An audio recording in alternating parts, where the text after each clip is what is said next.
57 నెలలకే 60 నెలలు సాగాల్సిన పాలన 57 నెలలకే గొంతు నొక్కుతూ జగన్ను ఇబ్బంది పట్టాలని చెప్పి ఆ ఇబ్బంది పెట్టాలని చెప్పి వీళ్ళు పథకాలు ఆపుతా ఉన్నారు.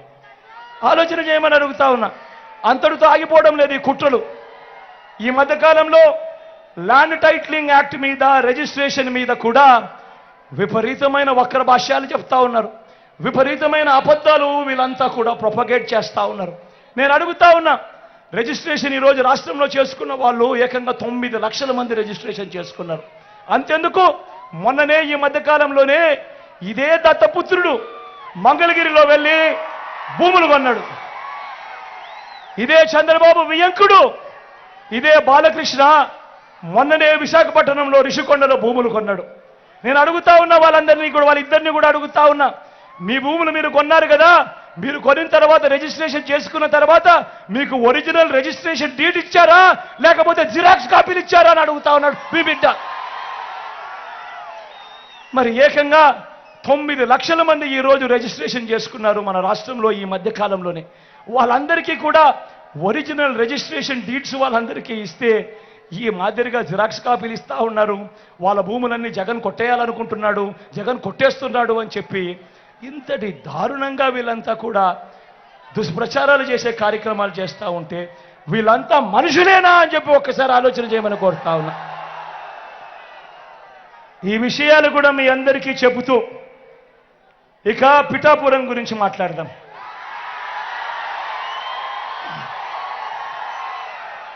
పిఠాపురం గురించి మాట్లాడదాం. ఇక్కడ పోటీ చేస్తా ఉన్న ఈ దత్తపుత్రుడికి ఓటు ఎందుకు వేయకూడదు మీ బిడ్డ మీ జగన్ చెబుతాడు. మిమ్మల్ని కూడా ఆలోచన చేయమని మిమ్మల్ని అందరినీ కూడా కోరుతా ఉన్నాడు మీ బిడ్డ. 2014లో ఇదే చంద్రబాబు, ఇంతకుముందే నేను చెప్పా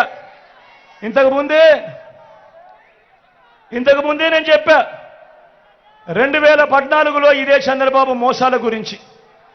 ఇదే చంద్రబాబు మోసాలను నమ్మి రైతులు ఏ రకంగా నష్టపోయారు, అక్క చెల్లెమ్మలు ఏ రకంగా నష్టపోయారు, పిల్లలు ఏ రకంగా నష్టపోయారు, అవ్వ తాతలు ఏ రకంగా నష్టపోయారని చెప్పి చూపించా. నేను అడుగుతా ఉన్నా, మళ్ళీ ఇదే 2014లో ఇదే చంద్రబాబు, ఇదే దత్తపుత్రుడు, ఇదే బీజేపీ, ఇదే ముగ్గురే కూటమి. మళ్ళీ ఇదే ముగ్గురే కూటమిగా ఉన్నప్పుడు మరి చంద్రబాబు నాయుడు హత్య చేస్తే ఆ హత్యలో భాగంగా ఆ కత్తి చంద్రబాబు నాయుడుకి అందించిన వీళ్ళకు కూడా భాగస్వామ్యం లేదా అని అడుగుతా ఉన్నాడు మీ బిడ్డ. మరి ఇలాంటి వ్యక్తికి ఓటు వేస్తే ఎవరికి మంచి జరుగుతుంది అనేది ఆలోచన చేయమని అడుగుతా ఉన్నా.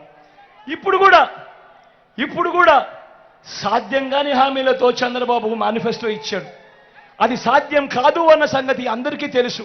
మీ బిడ్డ ఎంతో కష్టపడితే, గతంలో ఎప్పుడు జరగని విధంగా పాలన చేస్తే, గతంలో ఎప్పుడు చూడని విధంగా పథకాలు ఇస్తే మీ బిడ్డ ప్రతి ఏటా 70,000 కోట్లు ఖర్చు చేస్తూ ఉంటే, ఈరోజు చంద్రబాబు నాయుడు ఇచ్చిన మేనిఫెస్టో ఆయన హామీలను ప్రతి ఏటా ఏకంగా 1,65,000 రూపాయలు ప్రతి ఏటా ఇస్తాను అని చెప్పి ఎన్నికల మేనిఫెస్టోలో చెప్తా ఉన్నాడు.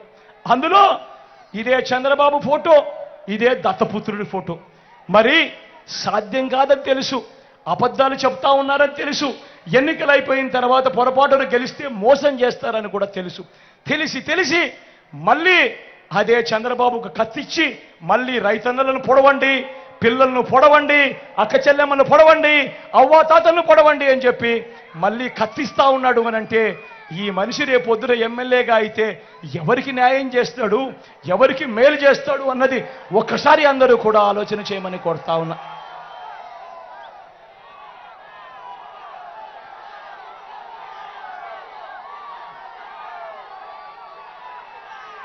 ప్రతి ఒక్కరిని కూడా ఆలోచన చేయమని అడుగుతా ఉన్నా. చంద్రబాబు నాయుడును ప్రతి ఒక్కరిని కూడా ఆలోచన చేయమని అడుగుతా ఉన్నా. ఇదే దత్తపుత్రుడు గురించి మాట్లాడుతూ మహిళలు ఈయన నమ్మే పరిస్థితి ఉంటుందా అని అడుగుతా ఉన్నా. నా అక్క చెల్లెమ్మలు ఈ దత్తపుత్రుడిని నమ్మే పరిస్థితి ఉంటుందా అని చెప్పి నేను మిమ్మల్ని అడుగుతా ఉన్నా. 5 ఏళ్లకు ఒకసారి కారులు మార్చినట్టుగా భార్యలను మార్చే ఈ మనిషి గురించి అందరూ ఆలోచన చేయమని కోరుతా ఉన్నా. ప్రతి ఒక్కరూ ఆలోచన చేయమని కోరుతా ఉన్నా. ఒకసారి జరిగితే పొరపాటు, రెండోసారి జరిగితే గ్రహపాటు, మరి అదే మూడోసారి నాలుగోసారి అంటే అది అలవాటు కాదా అని అడుగుతా ఉన్నాడు మీ బిడ్డ. మరి ఇలాంటి వ్యక్తి రేపొద్దున ఎమ్మెల్యే అయితే ఏ అక్క చెల్లెమ్మైనా కూడా పని కోసం ఏదైనా ఈ దత్తపుత్రుని కలవడానికి కుదిరే పరిస్థితి ఉంటుందా అని అడుగుతా ఉన్నాను. ఒక్కసారి ఆలోచన చేయమని కోరుతా ఉన్నాను. ఇలాంటి మనస్తత్వం ఉన్న వ్యక్తి దగ్గరికి ఎవరైనా పోయి పని అడగగలుగుతారా అన్నది ఆలోచన చేయమని మిమ్మల్ని అందరినీ కూడా కోరుతా ఉన్నా. ఇంకొక విషయం కూడా